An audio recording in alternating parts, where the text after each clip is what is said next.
So we're starting today's video in front of a toolbox that might seem a bit out of place in somebody's home shop. It's certainly been a long road to get to this point, but that leads us to a drawer full of tools that also seem a bit out of place in somebody's home backyard shop in a densely residential area.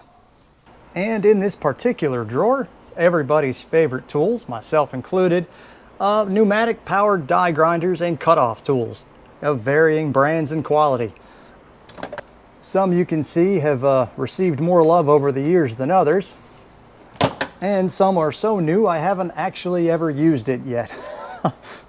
But like many of us, I have acquired quite the collection over the years. A lot of these you can get at Harbor Freight or off a tool truck, or you used to get them at Sears. Now they sell them at Walmart. This should be no surprise to anybody that's ever been shopping around for tools or started work as a mechanic. You come to quickly realize you don't need to spend an hour with a razor blade and Scotch-Brite anymore. I've been resolved in recent years to just grab a brush and put it in a drill before I fire up the compressor and grab any one of these, which these used to be my go-to. But luckily for me, in my situation, the compressor I happened to purchase years ago happens to be super quiet, and it can just keep up with just about any one of these tools. The last time I used this particular one, I was porting out a cylinder head, and it did keep up. So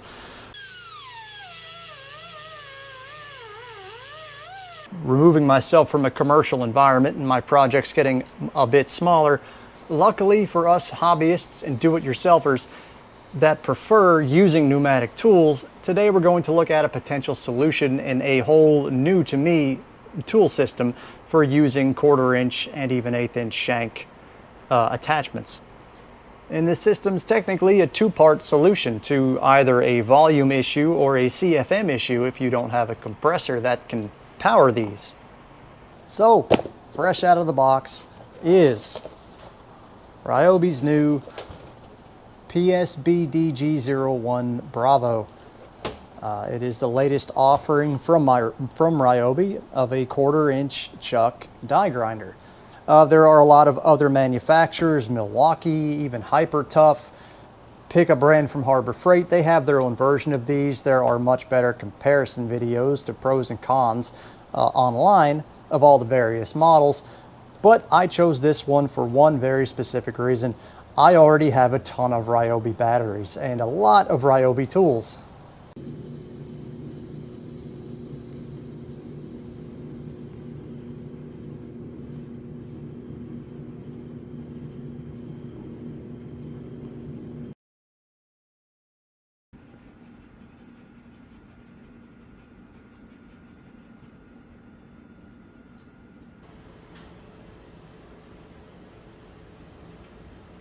Personally, I'm not planning on decking out my shop with Ryobi tools.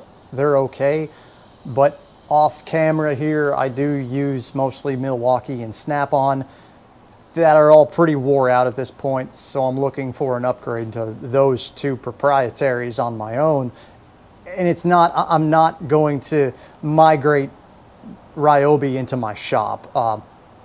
That's my personal preference. I'll use it for everything else though, like my lights, and coincidentally this. I do have the 3/8 impact. I use that from time to time, but I'll destroy that thing with what I do. So this video is not specifically on the Ryobi brand. This is to introduce you, and myself included, to the electric alternative to our pneumatic tools we're so used to. If you've already got Milwaukee M12 stuff, or Hyper Tough, or Bauer, or pick another brand, they're all over the place. Everybody makes one of these now. Stick to your brand, of course. This is more of an introduction to let's try out an electric die grinder over pneumatic and see how it compares to an existing platform we've been using for a very long time. I wouldn't call the electric variants of this crazy popular. They started mostly with the straight shank die grinders, which I still do not own. The next cylinder head I poured out, I'm planning on buying one just to see how it does. I wouldn't say the market is crazy high volume for stuff like this, but I am certainly thankful it exists. For the aforementioned problems I have with using pneumatic tools, that are loud and obnoxious that are going to make my compressor run nonstop when my neighbor's house is 10 feet from mine. So since this is on the cheaper end, this is also on the cheaper end. I know a lot of you are familiar with these. Your cup brushes and your regular wire wheels. You can clean anything from gasket surfaces off of a block for an oil pan, cylinder heads for valve cover gaskets, any O-ring or gasket mating surface. Most mechanics are going to grab something like this and either put it in a drill or a die grinder. I've taken these style brushes and these cup brushes to engine blocks and transmission cases, and you can really make something look brand new. Be a little lighter on the pressure when you're dealing with aluminum. That's kind of the addicting part to using our air tools. It's just the speed and the simplicity of it. There are, of course, a plethora of other applications you can put. They have cutoff tool attachments. Now, if I needed a cutoff tool, Ryobi themselves makes a vertical cutoff tool on the new brushless design, but I have the good old, I need a new wheel on it, but if I need a cutoff tool, I've already got one. But they make polishing attachments, cutoff attachments, reaming, and all sorts of other things for the 1/4-inch shank. It's a tried and true system, but it was always the RPM demands that kind of kept these from existing for a long time. With demand comes innovation, and here we are. And to give you an example, your polishing buffers, these are neat. This one's broken or missing, but this actually has a smooth 1/4-inch shank, and then it has another hexagonal shank for grabbing in a drill. So if you're familiar with Dremels and Dremel knockoffs, this is just bigger. So among all of our brushes, they're all 1/4-inch shank, straight shank, like that. You'll notice these two are very similar. But this is a 1/4-inch hexagonal, which is designed to go into a bit driver, like that. So kind of lower speed stuff. You also have grinding stones that are, of course, your 1/4-inch shank. You have cutoff attachments that are 1/4-inch shank. So as I've mentioned, this is a very popular system. It's been around a long time. Oh, and carbide tooling as well. Can't forget those. Well, guys, I hope I didn't just confuse you with all this stuff. But today we're primarily going to focus on what most people do first is they grab a wire wheel and throw it in one of these. Before we go to the workshop, you'll notice I've got a whole bunch of batteries here. These are kind of my older school ones, and these are the newer ones. This is probably one of the most common.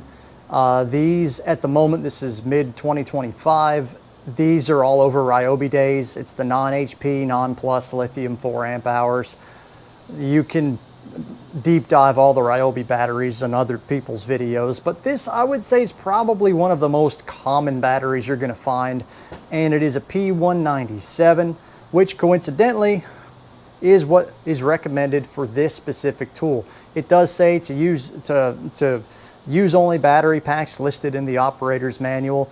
For the sake of the video, I read this thing twice, and it doesn't actually tell you anything of what battery to use. It only just tells you use the listed approved batteries, but nothing is in here. I've read every line of the literature that's in the box. So, but luckily, for the sake of the video, it tells you the recommended battery that happens to be this one. So, it's got 4 different speeds, which is nice. But before we get into playing with this thing, you're not going to want to use your little freebie 1.3 amp hour battery on your chainsaw or your circular saw. Just use your better judgment. I would use at least a 4 amp hour battery on something like that. It does come with a wrench. I will probably not be using it. I'll likely just grab a wrench out of my toolbox like you will, but it's nice to give you one. A nice feature, it has a little catch to where you can turn this to where it latches in, and then you can loosen this collet up to put your bit in there, then tighten it up and then cinch it with the wrench. But this is speed number 1. Speed number 2. Oop. And speed number 3. And speed number 4. It's their new brushless line, of course. Probably should have mentioned that earlier. So guys, enough rambling. Let's migrate over into the workshop and start making some sparks. So I've got some pieces here we can work with. An engine mount that is aluminum. A bowl for a Holley carburetor that is aluminum. And metal block intake for a 289 small block that is also aluminum. I do have some steel parts here. I have a crank pulley off an ISB Cummins. So we'll see how that goes. Most of what everyone's going to be using is aluminum, other than when you're laying under a truck trying to clean the gasket material off of a block. That's of course going to be cast iron or aluminum, depending on what you're working on. Versatility isn't so much in your tool other than it being cordless. Really the versatility part comes in your cup brushes and your wire wheels, and then your wire end brushes that turn into these, which is nice because one, you can get, when they're this shape, you can get down into all these little crevices, and then they get smaller and you can really get down into the crevices. So we'll start with the steel first. I'll just stick to this main mounting surface so it's nice and flat. We'll probably start with the cut brush. There, oh yeah. We'll use the wrench that came with the tool. All right, and the lowest speed. Yeah, it's got a little bit of an imbalance. I'm not opening these yet. I have ones that are barely used already. You don't get the end brush in this kit. It's ones you'll have to buy separately. There's a procedure in here when I was reading through the manual on how to balance this out. I could try it real quick. My GoPro 8 died again. So I have no idea how much footage I'm going to recover. I've got our little cut brush on here that's kind of balanced. I'm just going to run this at number 1 on the steel pulley, and we'll see how it does on this.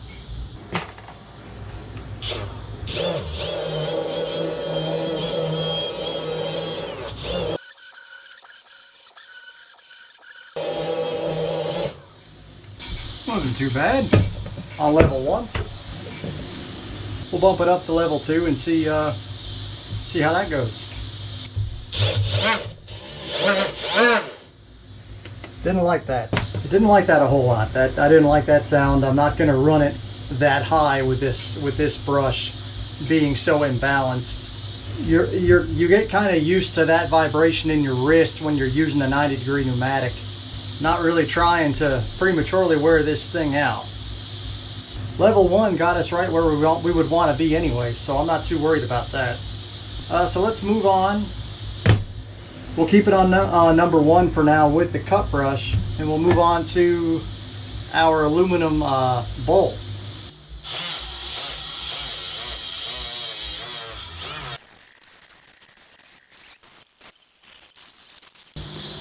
You kind of get the point though, heading in the right direction. Something this small you would honestly probably rather just use a Dremel for, or a smaller tool with the assortment. All my 1/8 inch stuff is over here. So we'll move on to our engine mount.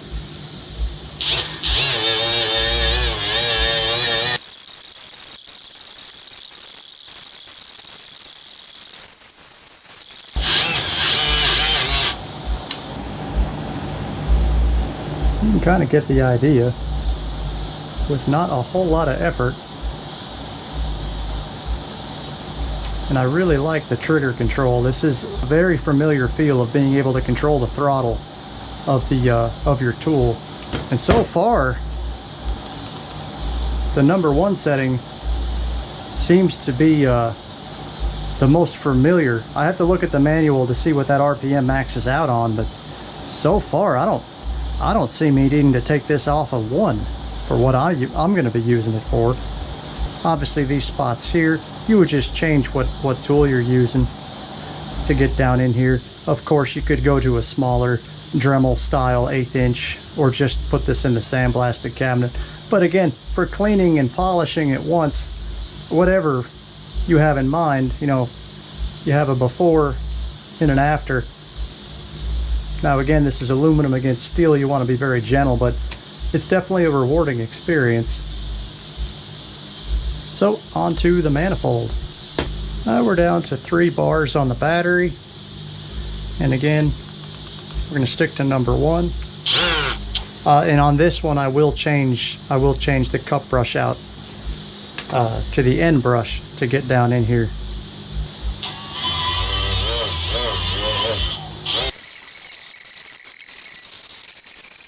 Be careful where your placement is. I keep rubbing into that.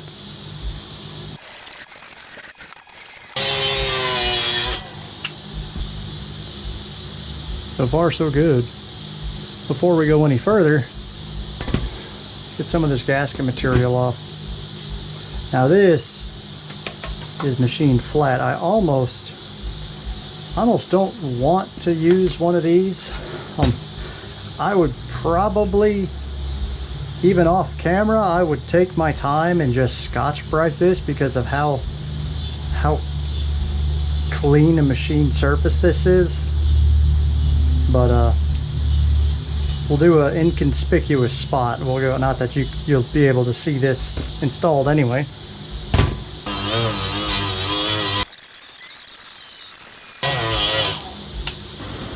So you'll notice all these little pitting marks. I know you might think it's the wheel doing that. It's certainly helping. They're already there. Give you an example, like over here. They're in there. They're already there. This is just kind of accentuating them a bit. I probably won't continue on with this surface, but we'll go ahead and, just to show you, I'll buff this area down with our 1/8 inch Dremel with a Scotch-Brite on a wheel.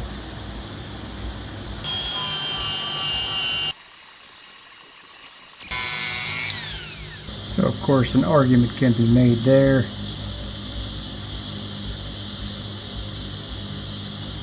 Again, it's with that wire wheel catching those little impregnations. Not fully recommended to use a wire wheel on a aluminum mating surface like that. Again, I don't remember the grit of this, but they are already there.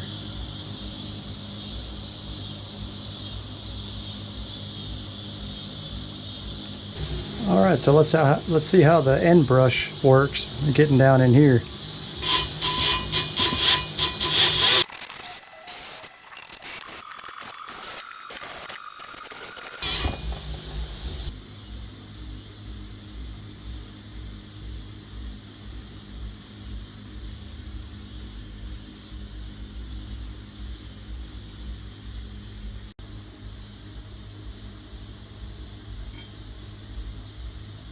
Using just a wire wheel on aluminum, I know some people cringe about that. You can get it pretty shiny and at least cleaned up if you want to buff it further from there.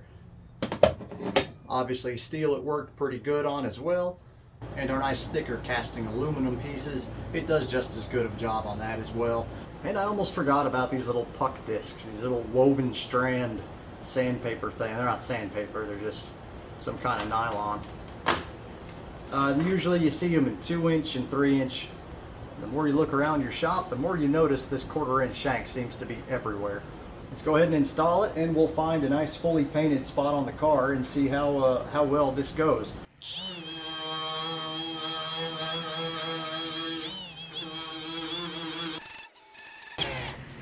Let's try number 2.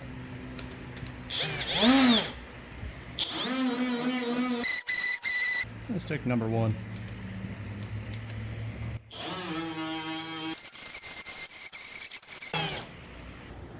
So that's not too surprising. It's doing exactly what it's supposed to do. I'm using a much heavier duty tool than that to get all this paint off. We're dealing with multiple layers on top of Rhino liner. So guys, for paint removal on a big project like that's gonna take all day. If I'm gonna be making that much noise, like I said, I'm using this with kind of the same woven material. This works a lot quicker.